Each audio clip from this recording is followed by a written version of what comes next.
እውነቱ የሚለይበት ቀጠሮ አንተ ዋሽተኸኝ እንደሆነና እንዳልሆነ የሚለይበት ቀን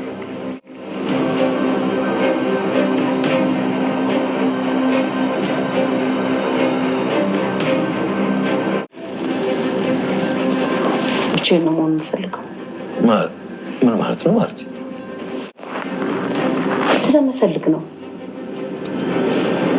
ቆይ ማርቲ፣ ካልጠፋ ሆስፒታል ጳውሎስ ሆስፒታል ለምንድን ነው መሄድ የፈለግሽው?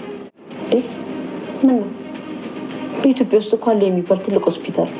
አዎ፣ ግን ቆይ እዛ የሚያስኬድ ምን አይነት ትልቅ ጉዳይ ገጠመሽ ብዬ ነው ወይስ ሰው ለመጠየቅ ነው? አዎ፣ በዛው ሰው መጠየቅ ፈልጌ።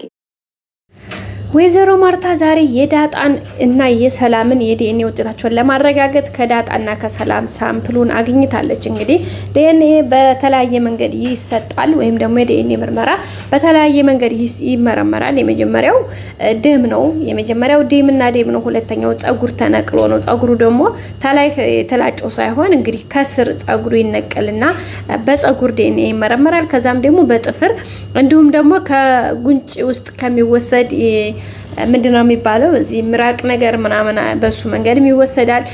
ከተለያየ አንፃር ይወሰዳል በነገራችን ላይ ዲኤንኤ ለማስመርመርና እንግዲህ ከዛ መካከል የመጀመሪያው እንግዲህ በባለፈው እንዳያችሁት አብጌል ደረጀ ዳጣና ደረጀን ለማስመርመር ጸጉራቸውን ነበር የተጠቀመችው። አሁን ደግሞ እንግዲህ ወይዘሮ ማርታ የተሻለ ብላ ባሰበችው መንገድ ጥፍራቸውን ነው ነቅላ የወሰደችው። ማለት ጥፍራቸውም ከላይ እንደዚህ የተሸከፈው ሳይሆን ቢያንስ በተወሰነ መልኩ እንግዲህ ከስጋቸው ጋር የተነካካውን ፓርት በመውሰድ ነው።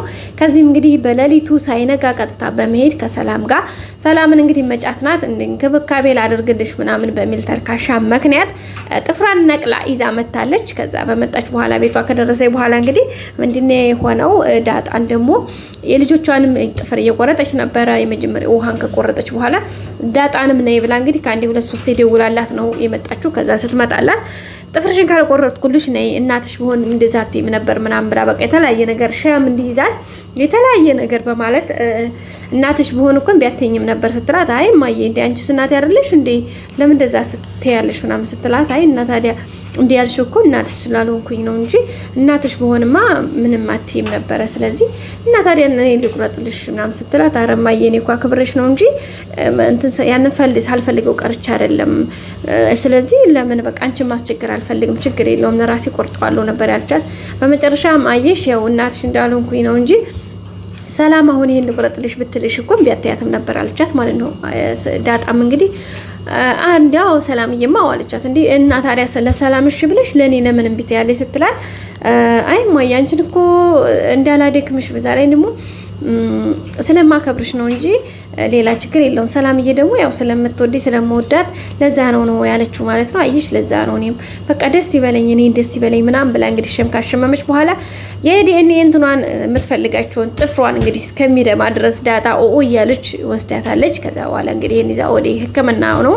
ሕክምናው ሲከር ደግሞ እንግዲህ ያው የሚመጣው ነገር በጣም ከባድ ነው። ያው እርግጠኛ ነው እንግዲህ አቶ ደረጀን ሆስፒታል እንድትወስደኝ ቅዱስ ጳውሎስ ሆስፒታል ወሰደኝ። ምክንያቱም ይሄን ዲኤንኤ ማስመርመር ፈልጋለሁኝ ዲኤንኤ ምናምን አላለችውም መሄድ ፈልጋለሁኝ ስትለው ምንድነው ሲላት፣ አይ የውሸትና የዚህ የጨዋታው የመጨረሻ ማብቂያው ነው ብላለች። እንግዲህ ደረጀም ልታስመረምር እንደሆነ የሆነ ነገር እንደነቃችበት ነቅቷል። እሱም ግን ደረጀ የነቃው ዳጣና ደረጀ ወይም ደግሞ ዳጣ ልጁ እንደሆነች የተረዳች ነው የመሰለው። እሷ ግን እሱን ነገር ብዙም አልተጠራጠረችም። ለምን እንደው ታውቃላችሁ አብጌል ደረጃ አስመርመራቸው ስለነበረ ዲኤንኤው እንግዲህ ፌል አድርጓል የዛን ሰዓት እና በዛ ምክንያት አይ እሱንም አስመርመረናል እኮ ምናምን ስትል ምናልባት እኮ ሐኪሞችም ተሳስተው ሊሆናል ያባየንም ጭምር ይዘሽ መሄድ አለብሽ ብላታለች አብጌል ያው ወይዘሮ ማርታን። እንግዲህ ወይዘሮ ማርታም አይ እንደዛ እንኳን በጭራሽ ሊሆን አይችልም ምክንያቱም እንደዛ ሊሆን በፍጹም አይችልም ነው ያላት ማለት ነው ያለቻት። እንግዲህ በመጨረሻም ያው የሆነውን ነገር በዚህ ሆኖ ያው እንግዲህ ደፋ ቀና እያለች ነው ወይዘሮ ማርታ የምትገኘው። ምክንያቱ ደግሞ ያው ያለውን ነገር አላ አይደለ በቃ ከአቅም በላይ ነው የሆነባት። ውድ ቤተሰቦቻችን ብዙ ነገሮችን ሞክራለች። አሁን ላይ ብዙ ነገሮችን የምታያቸው ነገሮች ሁሉ በጣም ግራ ጋብተዋታል። የደረጀ ጭንቀት፣ የዳጣ ከዛ በሰላይ ደግሞ ሰላም ወደዚህ ቤት አትመጣም የሚለው የደረጀ የቁጣ ፊቱ ምናምን መቀያየር በቃ ብዙ አይነት ቻሌንጆች እዚህ ጋር ተደራርበዋል። ሶ በዛ ላይ ሆኖም እንግዲህ ያለውን ነገር በጣም እያለ ነበረ። እንግዲህ እንደሚታወቀው ደረጀና ማርታ በጣም የሚከባበሩ ምንም አይነት ነገር የማይደባበቁ ባልና ሚስቶች ናቸው። አሁን ላይ ግን ነገ ስትሄድ መኪና ጧት ላይ ሆስፒታል እንድታደርሰ ስትለው እንግዲህ እንዲህ ለምን ሆስፒታል ምን ሆነሽ ነው? ቆይ ከኔ መሸሸግ መዋሸት ጀመርሽ እንዲህ ስላት ከማን የተማርኩትን ታዲያ ልናገር እያለችው ነበርና እንዴ ቆይ ምንድነው እኔ የሸሸኩሽ የመሰለሽ ምናምን እያላት ነበረ። ሆስፒታል ሄዳለሁ እዛ መሄድበት አለኝ ቀጠሮ አለኝ። ስለዚህ ቀጠሮም ደግሞ በቃ የመጨረሻ ውጤት የሞትና የሽረት ጉዳይ የሚታይበት ነው።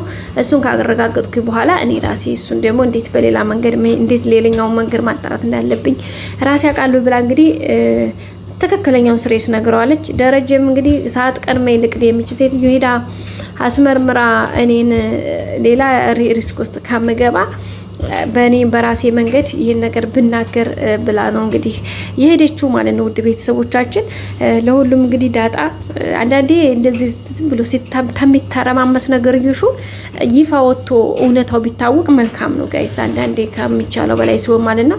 እንግዲህ እሷም እንደዛ እያደረገች ነው የምትገኘው። ናታንም እዚህ ጋር ምንድነው ሰላም የጻፈችው ምናምን ስትለው እንግዲህ ዳጣ መናገር አልፈለገም። አባዬን ጠይቂው ነው የሚላት። አባዬን እሷ ጠይቀው ደግሞ ዝም ብለሽ ተቀመጪ ነው ያልኩሽን ብቻ አድርጊ፣ ተረጋጊ፣ አርፈሽ ቁጭ እያለ ነው የሚቆጣት። አብጌልም ደግሞ እንግዲህ ናታን አጠገብ ማድርሽና ናታንን ድጋሜ ላታዩ ከሆነ እኔ እነግርሻለሁ ነው ያለቻት። ያው በናታን ደግሞ መደራደር አትፈልግም።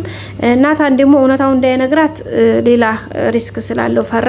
እንግዲህ ባክሽ ዝም ብላ ነው አብጌል እዛ ጻፈችው ደብዳቤ ላይ እንደ ልጅ ነው ማይሽ የሚለውን ያንቺን ስም ጠቅሳ ተናግራለችና እሷ በሌላ መንገድ ተረድታው ነው እንጂ ሌላ ምንም አዲስ ነገር የለም ብሎ ነው እንግዲህ ያላት። በሷም እንግዲህ ጠለቅ አድርጋ ነገሮችን ለመርመር አልፈለገችም ዳጣ። ሶ ዝም ብላ ራፊሊ ነገሩ ነው የተረዳችው።